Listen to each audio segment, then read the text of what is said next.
오늘의 말씀 마태복음 2장 1절에서 12절 말씀입니다. 헤로드 왕 때 예수께서 유대 베들레헴에서 나시매 동방으로부터 박사들이 예루살렘에 이르러 유대인의 왕으로 나시니가 어디 계시냐? 우리가 동방에서 그의 별을 보고 그에게 경배하러 왔노라. 헤로드 왕과 온 예루살렘이 듣고 소동한지라. 왕이 모든 대제사장과 백성의 서기관들을 모아 그리스도가 어디서 나겠느냐 물으니 유대 베들레헴이오니 이는 선지자로 이렇게 기록된 바 또 유대 땅 베들레헴아 너는 유대 고을 중에서 가장 작지 아니하도다. 내게서 한 다스리는 자가 나와서 내 백성 이스라엘의 목자가 되리라 하였음이니이다. 이에 헤롯이 가만히 박사들을 불러 별이 나타난 때를 자세히 묻고 베들레헴으로 보내며 이르되 가서 아기에 대하여 자세히 알아보고 찾거든 내게 고하여 나도 가서 그에게 경배하게 하라. 박사들이 왕의 말을 듣고 갈새 동방에서 보던 그 별이 문득 앞서 인도하여 가다가 아기 있는 곳 위에 머물러 서 있는지라. 그들이 별을 보고 매우 크게 기뻐하더라. 집에 들어가 아기와 그의 어머니 마리아가 함께 있는 것을 보고 엎드려 아기께 경배하고 보배합을 열어 황금과 유향과 모약을 예물로 드리니라. 그들은 꿈에 헤롯에게로 돌아가지 말라 지시하심을 받아 다른 길로 고국에 돌아가니라. 마태복음이 쓰여지던 당시에 그 당시 사람들에게 살짝만 건드려도 민감하게 반응할 수밖에 없던 그런 단어 중에 하나가 바로 왕이라는 단어였습니다. 누가 이스라엘을 통치하는가? 이 단순한 질문을 하는 것도 그 시대에는 좀 조심스러운 면이 있었습니다. 왜냐하면 이게 사실 좀 애매한 면이 없잖아 있었기 때문입니다. 먼저는 유대인의 왕이 누구냐 하고 할 때 사실 유대 땅은 로마가 식민 통치를 하던 그런 구역이었습니다. 로마 식민 지배를 받으면서 이루 말할 수 없는 서름과 핍박까지 받아야 했습니다. 도대체 언제 정말 아브라함 이후로부터 계속해서 하나님께서 보내시면 했는데 언제 우리 왕이 나타나서 이 고통에서 우리를 건져내실까? 이것만 다들 고대하고 있었습니다. 그러나 지금 상황을 보니 그러면 지금 유대의 왕은 로마 황제인가? 이렇게 말하기에도 사실 미묘한 정치적 상황에 있었습니다. 당시 유대는 에돔 출신인 이방인이죠. 에돔 출신이니까 헤롯 대왕이 통치하고 있었습니다. 이건 또 무슨 소린가?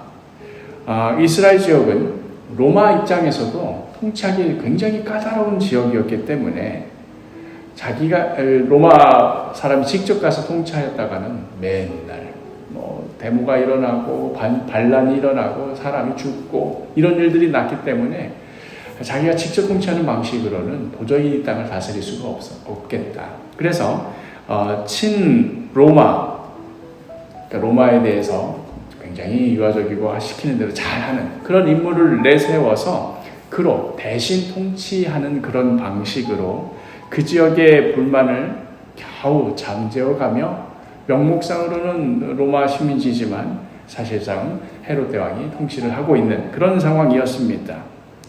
이러한 미묘한 관계를 재빨리 파악했던 굉장히 머리가 좋았던 그 헤롯 대왕은 로마 원로원들에게 막대한 이 뇌물을 뿌려가지고 그걸로 이제 유대 지역을 통치하고 유지할 수 있는 그 권한을 이제 겨우겨우 무슨 사건 터질 때마다 이걸로 막고 저걸로 막고 안 되겠다 싶으면 또 누구를 암살하고 이런 식으로 유지하고 있었던 상황이었습니다.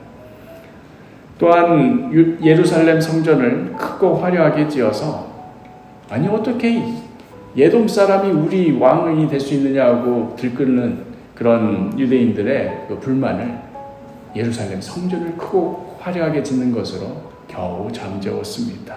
이렇게 언제 터질지 모를 위태위태한 그런 상황 가운데 막강한 군사력을 가진 로마를 등에 업고 헤롯의 정치적 책략과 뇌물로 하루하루가 살 얼음판 같은 그런 나날들을 보내고 있었던 것이지요. 로마로서는 자기 자신에 대해서 적대적인 그런 유대인들을 직접 상대하지 않고 헤롯을 중간 매개체로 세워둬서 그를 통하여서 식민 통치를 계속해서 이어갈 수 있었기 때문에 또 뇌물도 잘 바쳤기 때문에 로마로서는 이익이었고 헤롯으로서는 이 미묘한 정치적 상황 가운데 그 틈새를 비집고 들어가서 자기가 권력을 잡고 또 그 뇌물을 얻기 위해서 그만큼 또 다른 데서 착취를 하는 이런 방식으로 이 유대 지역의 통치가 이루어지고 있었던 것이지요. 다른 나라라면 몰라도 유대에서는 누가 왕이냐는 이 질문이 그 당시로서는 굉장히 미묘하고 심지어 쉽게 대답했다가는 어느 날 사라질지 어떻게 사라질지 모를 위험하기까지 한 그런 상황이었던 것입니다. 그리고 이런 상황 가운데 바로 오늘 본문에 멀리 동방으로부터 박사들이 와서 한다는 말이 이것이었습니다. 마태복음 2장 2절 유대인의 왕으로 나시니가 어디 계시냐? 우리가 동방에서 그의 별을 보고 그에게 경배하러 왔노라. 이거 얼마나 난리가 났겠습니까? 온갖 술수와 암살과 비리를 저질러서 겨우 지금 이 정권 유지하고 있는데 그런데 생뚱맞은 자가 찾아와가지고 정말로 막 순진한 표정으로 아무것도 모른다는 듯이 유대인의 왕으로 나신 이가 누구냐 하고 대놓고 물어보고 있으니 뭐 헤롯 대왕은 물론이거니와 그 밑에 있는 신하들마저도 그 말을 듣는 순간 숨이 멎는 것 같은 기분이었을 것입니다. 이렇게 마태복음은 그 이야기를 시작하면서 과연 우리의 왕이 누구시냐 하고 진지하게 묻고 있습니다. 가슴이 덜컥 내려앉는 그런 심정으로 묻고 있습니다. 과연 우리를 다스릴 참된 왕은 누구인가? 그 시대뿐만 아닙니다. 오늘 이 시대에도 마찬가지로 이 질문이 매우 중요합니다. 이 세상은 돈이 우리의 왕이라고 하고 애들 교육이 우리의 왕이라고 합니다. 성공적인 커리어를 쌓는 것, 번듯한 아파트 한 채를 갖는 것, 근육으로 잘 다져진 육체를 키우는 것, 좋은 학교 나오고 화려한 스펙을 쌓는 것, 이것이 우리의 왕이라고 하는데 그리하여 그것에 목숨 걸고 그것에 자존심을 걸고 그것에 우리 인생의 모든 가치를 걸기까지 하는데 과연 진정한 우리의 왕은 누구신가? 우리가 진정으로 목숨을 걸고 우리의 존재 이유를 걸고 인생의 가치를 걸어야 하는 왕은 누구신가? 사랑하는 사도교 식구 여러분, 예수 그리스도께서는 우리의 왕이 되십니다.